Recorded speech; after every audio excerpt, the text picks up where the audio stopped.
La semana pasada intentábamos de algún modo tener un contacto con la dimensión sonora del cine. Y además hablábamos con, para mí, uno de los notables personajes dentro de lo que es el cine, nuevo cine cordobés, en este caso Martín Sapia, donde hablábamos sobre el sonido en el cine. Hoy vamos a hablar sobre la dimensión que generalmente todos vemos en el cine, que es literalmente la luz en el cine. O sea, lo que vemos, lo que no vemos del todo, en función de si hay mucha o menos luz. Generalmente se llama o planteamos o pensamos acerca de la fotografía en el cine, pero la fotografía en el cine es mucho más que fotografiar. Tiene que ver con otras dimensiones estéticas y de eso es lo que me gustaría hablar para mí con una de las personas claves de cómo se ve el nuevo cine cordobés, que sos vos, Ezequiel Salinas, para mí uno de los hombres más interesantes de la cultura cinematográfica cordobesa, a pesar del mismo. Quería preguntarte en principio una pregunta muy obvia, o sea, ¿qué es la luz en el cine? O sea, realmente uno piensa en la fotografía como que se vea lindo, que se vea, viste, generalmente cuando uno ve una película que hay paisajes, dice, qué buena fotografía. Naturalmente eso no es la fotografía en el cine. ¿Qué es la luz en el cine? En realidad no sé si es una cosa. Yo soy medio enemigo de las respuestas ontológicas y esencialistas que dicen que una cosa es esto, otra es esto. Para mí es la conceptualización de la imagen de una película y después su ejecución, tanto técnica como estética. Nada, eso. ¿Cómo pensás en la luz en una película? Generalmente quienes miran un film entienden que lo que importa que esté dentro del campo de visión son las personas que hablan, etcétera. Pero eso es una manera de pensar la puesta en escena a partir de la luz. Por ejemplo, pensemos en una película que vos sos responsable de cómo se veía, en parte, que es Yatasto. En Yatasto hay un trabajo muy particular sobre las relaciones que se establecen entre las casas, los niños, el caballo. Hay un modo de poner la cámara. ¿Qué relaciones hay entre la posición de la cámara, la luz y quienes están en el campo visual?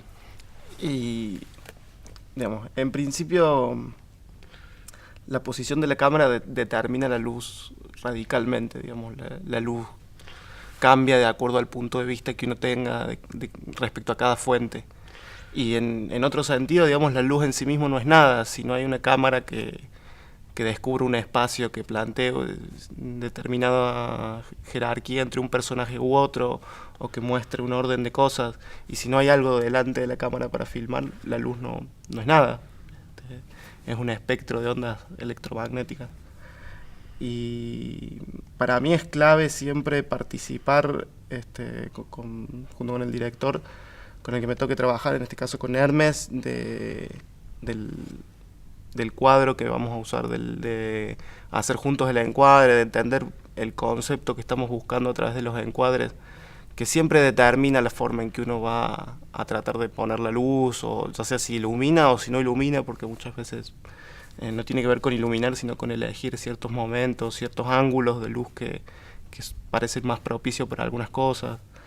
En el caso de Yatasto, la referencia para nosotros era Pedro Costa y el cuarto de banda, menos Juventud en Marcha, pero también la vimos en su momento, sobre todo el cuarto de banda.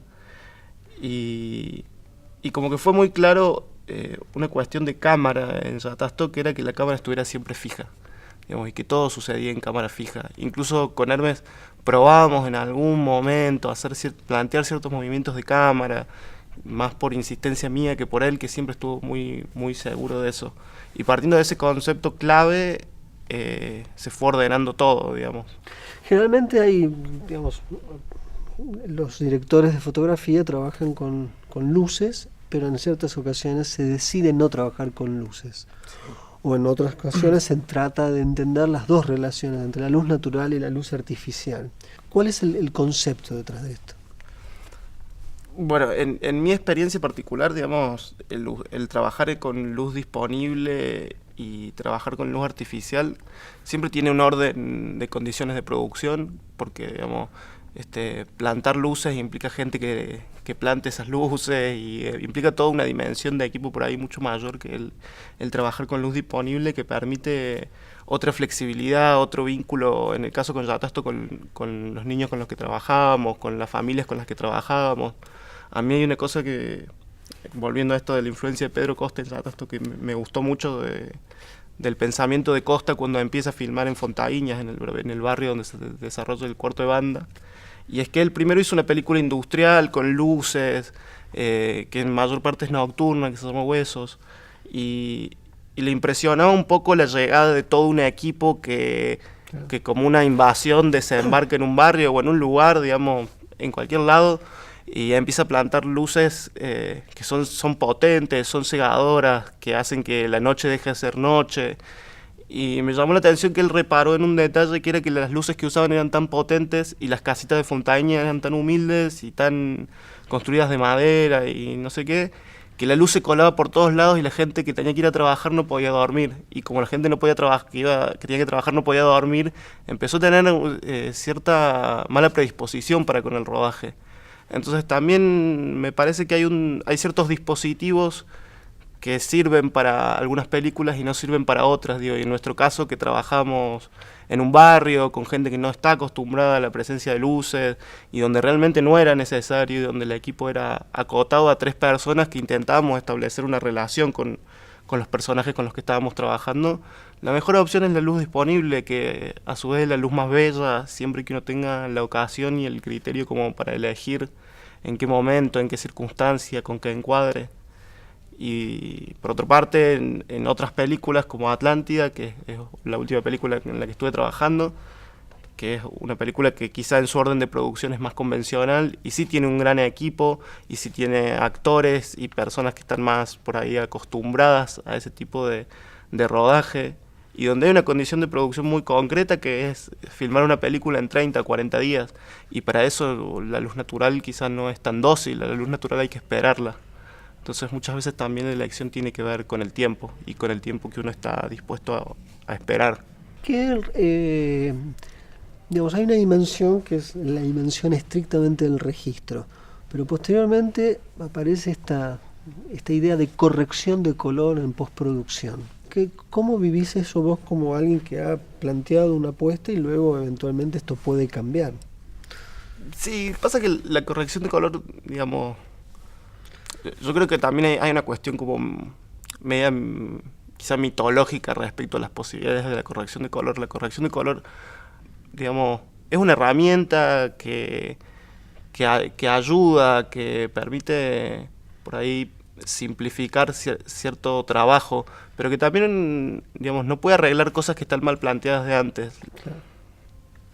En fin, podríamos haber seguido y quizás te volveremos a convocar. Me parece que es uno de los ojos brillantes que tiene el nuevo cine cordobés, y es una de las personas para mí más interesantes a la hora de hablar sobre cine. Ezequiel Salinas.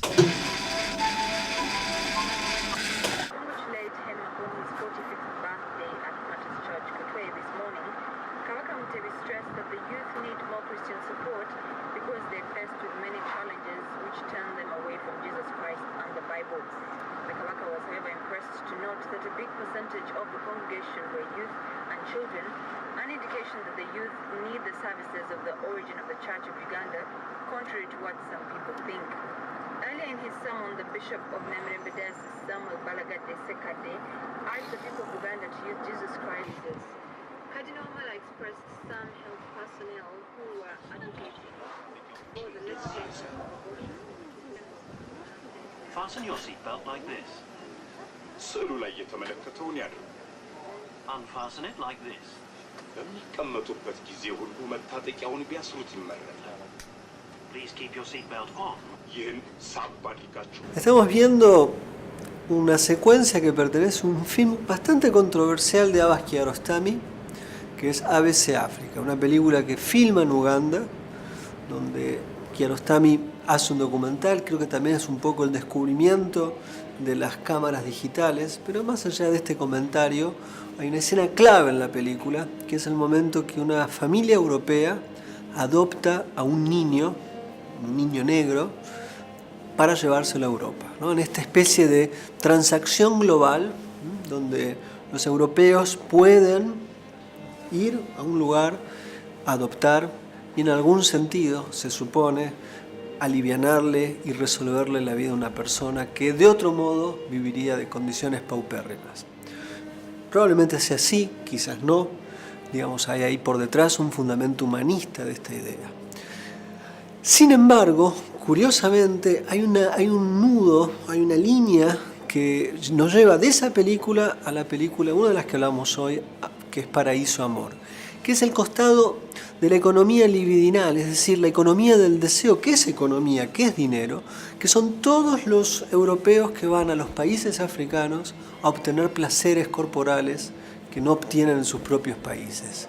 Extraña paradoja, la adopción y el placer, pero el sentido que está por detrás y la racionalidad es exactamente la misma. Uno de los momentos de nuestra historia y el cine, por lo menos, lo ha fijado en imágenes. Nos vemos la semana que viene, aquí, en el Cinematógrafo, el cine en la tele.